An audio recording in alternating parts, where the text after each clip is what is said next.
Assalamualaikum warahmatullahi wabarakatuh. Perkenalkan, nama saya Feni Elisa Rizkia Irawan dari kelas 22B Prodi PLP Universitas IKIP PGRI Jember. Di sini saya akan membuat video terkait anak disabilitas tunanetra untuk melengkapi tugas UTS mata kuliah disabilitas anak tunanetra dengan dosen pengampu Ibu Sugihartati SPD MPD. Di sini nanti saya akan menjelaskan terkait apa itu definisi dari tunanetra, kemudian klasifikasinya ada apa saja, kemudian penyebab dari tunanetra itu apa, dan cara pencegahan terjadinya ketunanetraan. Baik, kita mulai. Untuk pengertian tunanetra sendiri, yaitu di sini seseorang akan mengalami gangguan, kemudian mengalami hambatan, kelemahan penglihatan secara signifikan. Nah, seseorang di sini bisa mengalami tunanetra secara menyeluruh atau hanya sebagian. Bisa juga terjadi tunanetranya hanya ringan, kemudian ada juga tunanetra sedang dan juga tunanetra berat. Biasanya setelah dilakukan tindakan perbaikan atau dibantu dengan menggunakan alat bantu khusus. Dan juga anak tunanetra ini biasanya membutuhkan pelayanan pendidikan khusus. Nah, tunanetra di sini dibagi menjadi dua pengertiannya ya, ada tuna dan netra. Untuk tuna sendiri memiliki arti tanpa, rugi, kurang, hilang dan tidak ada. Sedangkan untuk netra di sini yaitu memiliki arti penglihatan.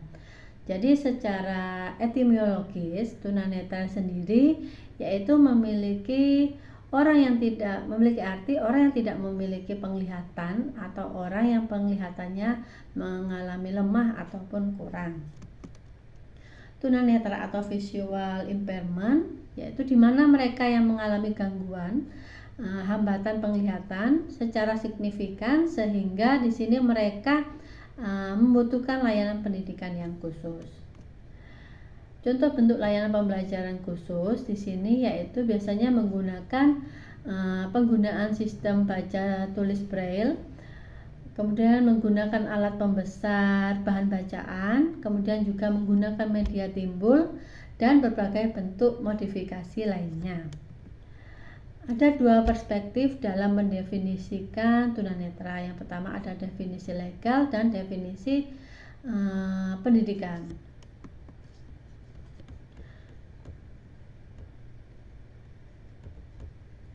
Kemudian tunanetra arti lainnya di sini ada yang menyebutkan individu yang memiliki hambatan dalam penglihatan. Tunanetra di sini dapat diklasifikasikan tadi ya, ada buta total atau blind totally, kemudian ada low vision. Kemudian menurut ahli Kaufman atau Halahan di sini mendefinisikan tunanetra yaitu individu yang memiliki lemah penglihatan atau akurasi penglihatan kurang dari 6/60 setelah dikoreksi atau tidak lagi memiliki penglihatan. Karena di sini tunanetra memiliki keterbatasan dalam indera penglihatan, jadi biasanya proses pembelajaran di sini lebih menekankan pada alat indera yang lainnya. Biasanya anak tunanetra di sini menggunakan alat indera perabaan dan juga menggunakan alat indera pendengarannya. Nah, tunanetra sendiri juga merupakan mereka yang tidak memiliki penglihatan sama sekali atau buta total, hingga mereka yang masih memiliki sisa penglihatan, tetapi di sini mereka masih tidak mampu menggunakan penglihatannya untuk membaca tulisan yang ukurannya di sini 12 poin dalam keadaan cahaya normal, meskipun dibantu menggunakan kacamata. Nah, di sini biasanya disebut dengan kurang awas atau low vision. Nah, selanjutnya di sini saya akan menjelaskan klasifikasi dari tunanetra. Jadi ada beberapa klasifikasi. Yang pertama di sini dilihat berdasarkan tunanetra tingkat ketajaman penglihatannya. Jadi dilihat dari tingkat ketajaman penglihatan biasanya dihasilkan dari tes Snellen. yang dikelompokkan menjadi berbagai tingkatan. Jadi di sini subjek akan duduk dengan jarak 20 kaki. Jadi satu kakinya di sini memiliki ukuran 12 inci. 1 incinya itu sama dengan 2,5 cm dari sejumlah deretan huruf-huruf balok. Jadi semua huruf dalam satu deret ini memiliki ukuran yang sama, dan ukuran huruf akan mengecil apabila semakin ke bawah deretannya. Hasil tes Snellen di sini 20/20 atau 6/6 meter menunjukkan bahwa penglihatannya di sini normal atau seseorang di sini tidak mengalami gangguan. Untuk tunanetra dengan ketajaman penglihatan 6/20 meter atau 6/60 meter di sini atau 20/70 feet, 20/200 feet. Tingkat ketajaman penglihatan seperti ini pada umumnya dikatakan tunanetra low vision. Pada taraf ini para penderita masih mampu melihat dengan bantuan alat khusus. Dan tunanetra dengan ketajaman penglihatan antara 6/60 meter atau 20/200 feet atau kurang, tingkat ketajaman seperti ini sudah dikatakan dengan tunanetra berat, atau secara umum dikatakan buta atau blind. Kemudian kelompok ini juga masih dapat diklasifikasikan lagi. Jadi ada kelompok tunanetra yang masih dapat melihat gerakan tangan saja. Yang kedua di sini ada kelompok tunanetra yang hanya dapat membedakan mana yang terang dan yang gelap. Kemudian untuk tunanetra yang memiliki visus 0, di sini pada taraf yang terakhir anak sudah tidak mampu lagi melihat rangsangan cahaya atau dapat dikatakan tidak dapat melihat apapun. Nah, kelompok ini sering disebut dengan buta total atau totally blind. Kemudian dilihat berdasarkan kemampuan daya penglihatan.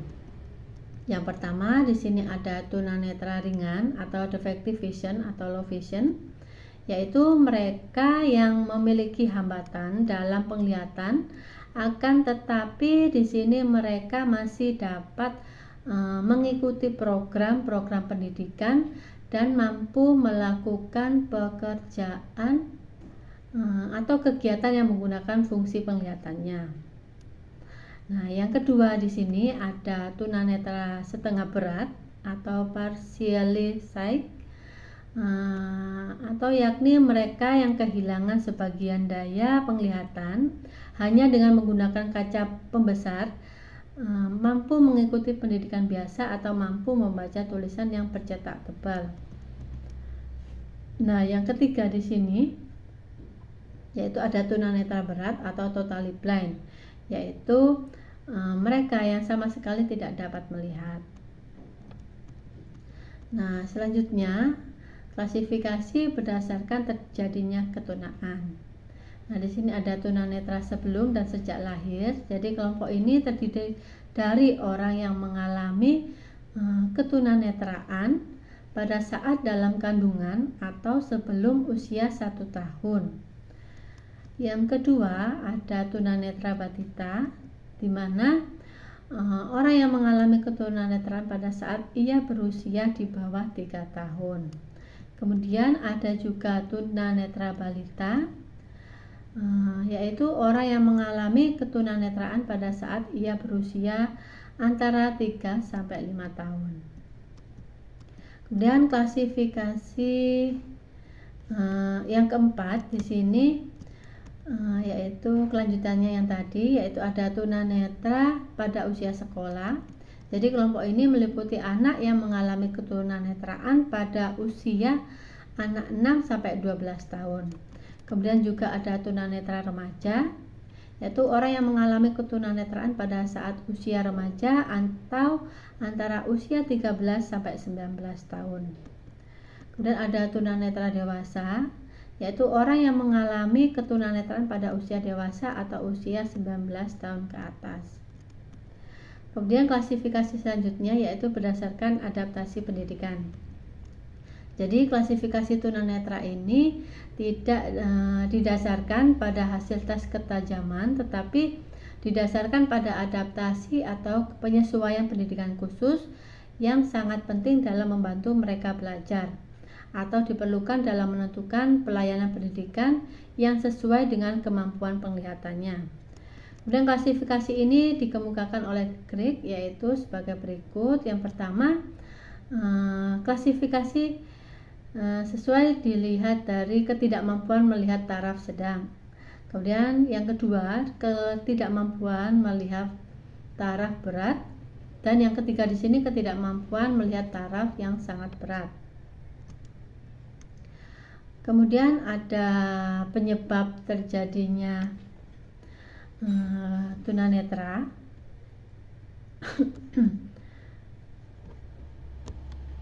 Penyebab terjadinya tunanetra di sini yang pertama ada faktor internal. Jadi faktor internal di sini merupakan penyebab ketunanetraan yang timbul dari dalam diri individu yang sering disebut juga faktor keturunan atau faktor genetik. Faktor ini kemungkinan besar terjadi pada perkawinan antar keluarga dekat dan perkawinan antar tunanetra.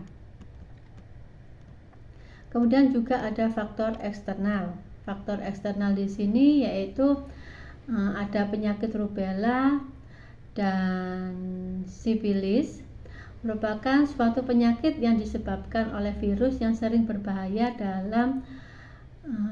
dan sulit didiagnosa secara klinis. Dan juga ada apa lagi tadi?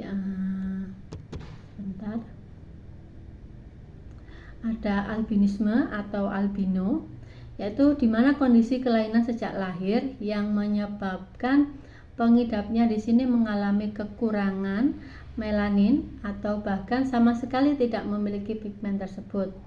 Oleh sebab itu, biasanya warna kulit, rambut, dan mata pada pengidap albinisme di sini memiliki warna yang pucat dan cenderung berwarna putih. Kemudian juga penyebabnya ada mata malas atau ambliopia, yaitu suatu jenis gangguan penglihatan yang disebabkan oleh kerja otot mata dan saraf otak yang tidak bekerja dengan baik.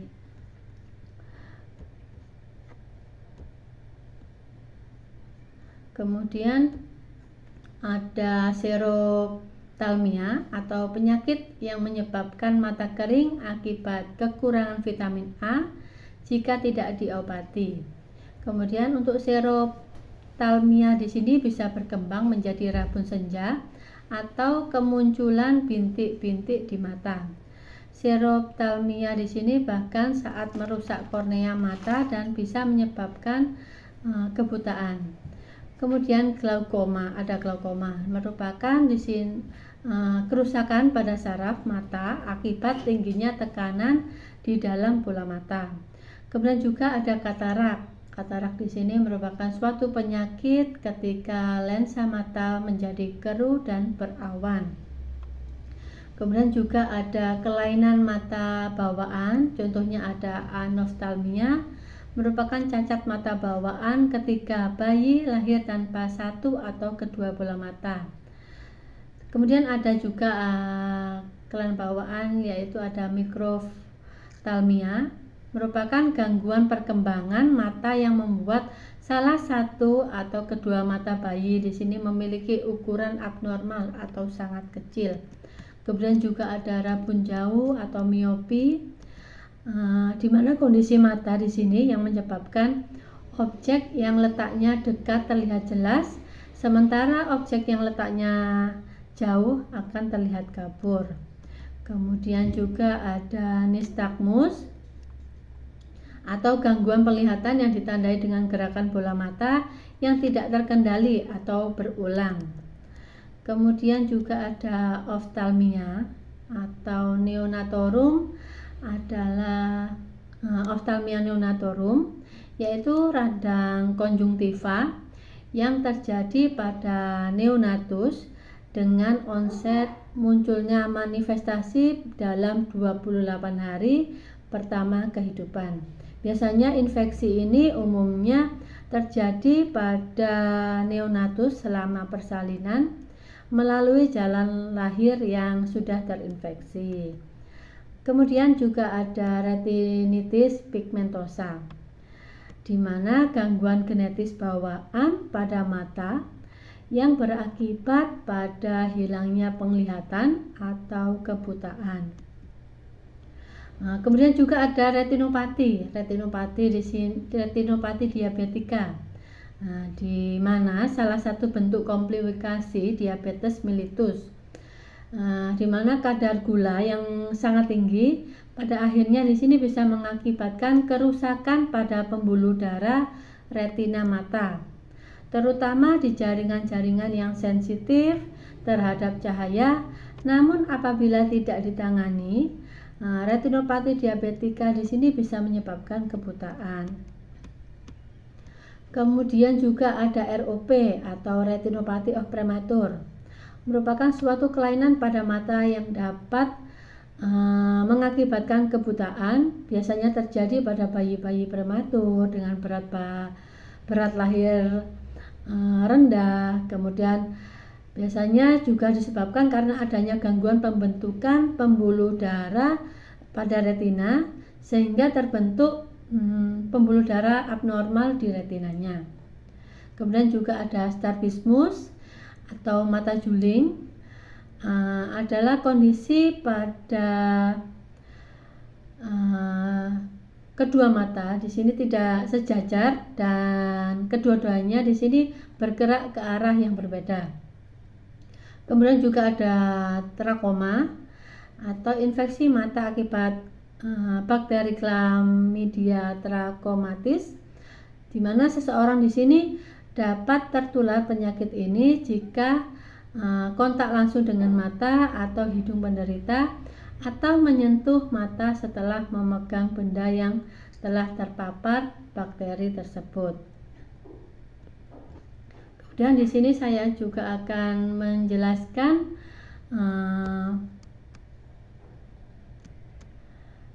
terkait gejala tingkah laku yang tampak dalam mengenal anak yang mengalami gangguan penglihatan secara dini. Biasanya anak di sini akan menggosok mata secara berlebihan. Biasanya dikit-dikit anak tersebut akan menggosok matanya secara berulang, sering.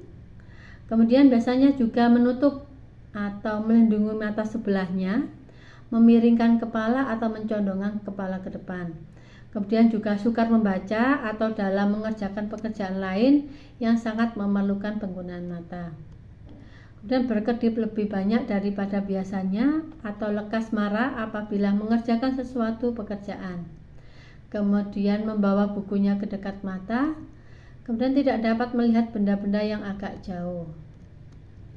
Kemudian juga biasanya anak tunanetra di sini yang mengalami tunanetra di sini biasanya akan menyipitkan matanya atau mengkerutkan dahi.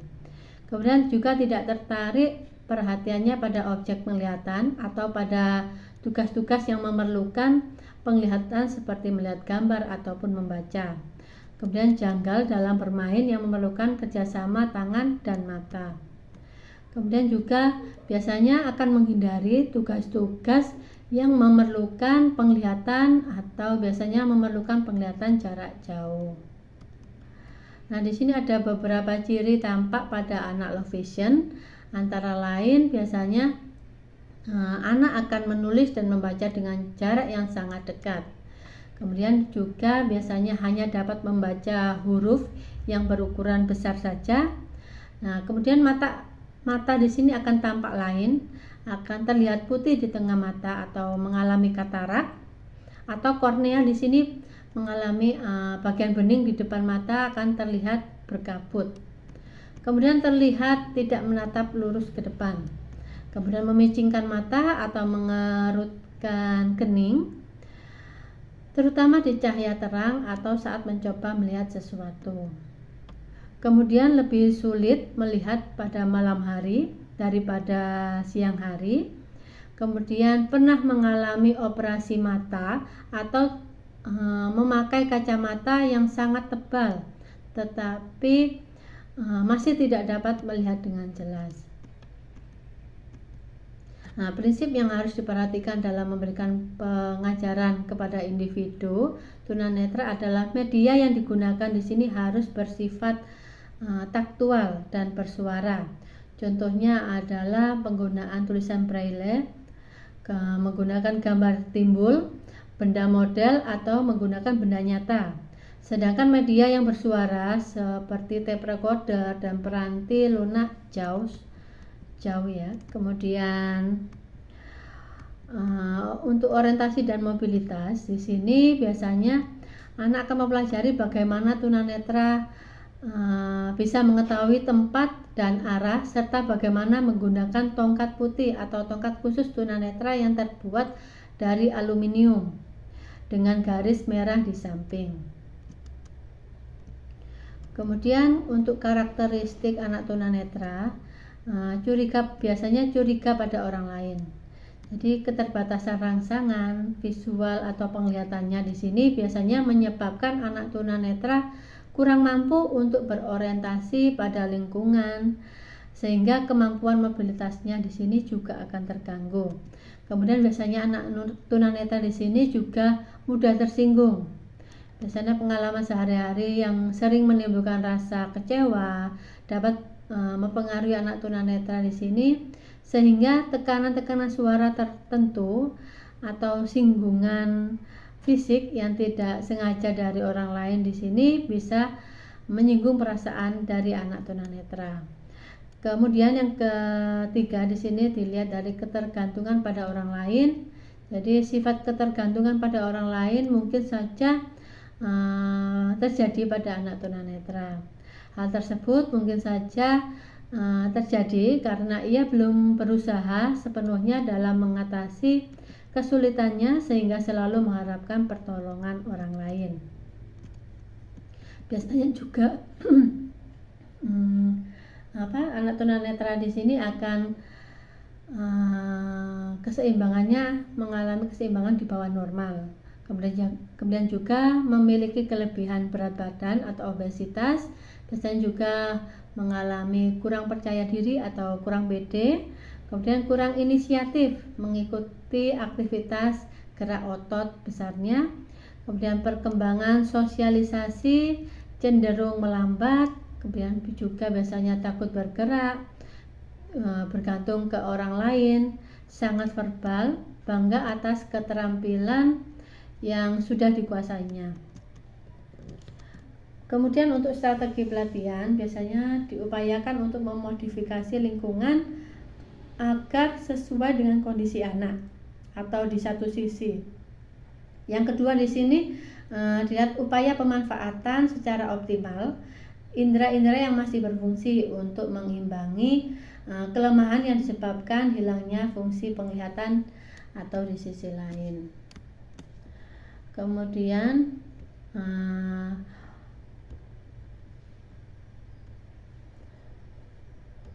untuk pencegahan, ada beberapa cara pencegahan terjadinya tunanetra. Di sini dapat dikelompok menjadi 3 macam, yaitu dilihat secara medis, sosial, dan edukatifnya. Untuk pencegahan secara medis, biasanya akan melakukan pemeriksaan genetika kepada dokter ahli sebelum menikah sehingga akan diketahui apakah gen mereka di sini dapat menyebabkan kecacatan atau tidak pada anak yang akan dilahirkan kelak. Yang kedua, menghindari penggunaan terapi radioaktif bagi ibu hamil, terutama pada usia kandungan 3 bulan pertama dan 3 bulan ketiga atau trimester 3. Diagnostik pada wanita hamil di sini sebaiknya dilakukan sebelum hari ke-10 pada siklus menstruasi. Hal ini untuk mencegah terjadinya mutasi kromosom sel-sel telur pada ovarium. Kemudian yang ketiga, pencegahan terhadap virus menular seperti virus rubella, virus sifilis, dan sebagainya. Pencegahan pada virus rubella biasanya dilakukan dengan pemberian imunisasi rubella secara rutin terutama pada anak berusia 1 tahun sampai dewasa. Kemudian pemberian vitamin A dosis tinggi untuk pencegahan kekurangan vitamin A. Biasanya pemerintah sudah melakukan upaya tersebut dengan memberikan vitamin A dosis tinggi secara gratis kepada setiap balita. Kemudian melakukan pemeriksaan dini kepada dokter mata apabila terjadi keluhan pada mata secara serius. Kemudian yang kedua, pencegahan secara sosial. Jadi ditinjau dari segi sosial, upaya pencegahan terjadinya tunanetra dapat dilakukan melalui berbagai kegiatan. Yang pertama, memberikan penyuluhan mengenai penyebab terjadinya tunanetra. Penyuluhan ini dapat diberikan kepada para ibu melalui kegiatan PKK, karena seorang ibu di sini memegang peranan penting dalam mencegah terjadinya tunanetra. Yang kedua, kegiatan yang dilakukan oleh puskesmas selaku instansi kesehatan tidak hanya melayani masyarakat umum, tapi juga turut berperan dalam menjaga kesehatan anak-anak sekolah melalui unit UKS. Biasanya program UKS di sini akan dilaksanakan di sekolah dasar. Untuk itu diperlukan adanya kerjasama antara pihak sekolah dengan tim UKS. Biasanya melalui kerjasama tersebut dapat dilakukan pemeriksaan dini untuk mencegah terjadinya wabah di sekolah tersebut. Kemudian juga dapat dilakukan pengamatan terhadap kondisi dan fungsi penglihatannya seperti mata juling atau baik itu ringan atau berat. Kemudian kesalahan dalam membaca, keluhan biasanya anak mengalami pusing kepala, kemudian penglihatan kabur ataupun berkunang-kunang. Dilihat juga dari kegiatan motoriknya seperti memegang buku terlalu jauh atau terlalu dekat, mata basah terus, kemudian atau berair terus, dan kelopak mata di sini berwarna merah atau berkerak, serta melakukan tes ketajaman penglihatan dengan kartu Snellen. Dan juga meningkatkan perlindungan keselamatan kerja para buruh di perusahaan-perusahaan, terutama pada perusahaan yang banyak menggunakan bahan kimia. Kemudian untuk pencegahan secara edukatif, dalam upaya pencegahan tunanetra secara edukatif, keluarga dan sekolah di sini memiliki peranan yang sangat penting. Untuk peranan keluarga, dari uraian terdahulu tentunya di sini sudah diketahui bahkan ketunanetraan dapat disebabkan antara lain oleh faktor kekurangan gizi, terutama yaitu vitamin A, penyakit serta disebabkan oleh kecelakaan. Oleh karena itu, di samping bertanggung jawab untuk pemberian gizi yang baik, keluarga di sini memegang peran penting dalam menanamkan kebiasaan hidup sehat, terutama dalam penggunaan dan pemeliharaan kesehatan penglihatannya. Kebiasaan yang perlu ditanamkan dalam keluarga antara lain yaitu kebiasaan membaca yang baik, kemudian seperti tidak membaca dengan posisi tidur terlentang, jarak antara mata dan buku kurang dari 30 cm, dan penerangan yang cukup. Kemudian menonton TV pada jarak yang terlalu dekat, menghindari permainan yang membahayakan mata dan sebagainya. Untuk peranan sekolah di sini, sekolah sebagai wahana bagi anak untuk memperoleh berbagai pengetahuan akan turut berperan dalam upaya mencegah terjadinya tunanetra. Upaya yang dapat dilakukan antara lain yaitu memberikan pengetahuan dan pemahaman tentang berbagai penyakit mata serta cara-cara pencegahannya. Kemudian memelihara kesehatan diri dan lingkungannya, kemudian makanan-makanan apa saja yang harus dikonsumsi, kemudian yang biasanya yang disarankan yaitu untuk mengkonsumsi makanan yang mengandung vitamin A dan mengarahkannya agar menyukai makanan-makanan tersebut. Baik, mungkin cukup sekian untuk penjelasan terkait apa itu tunanetra, penyebabnya, kemudian klasifikasi, kemudian juga cara pencegahannya. Apabila ada kata-kata yang salah, saya memohon minta maaf. Saya akhiri, wassalamualaikum warahmatullahi wabarakatuh.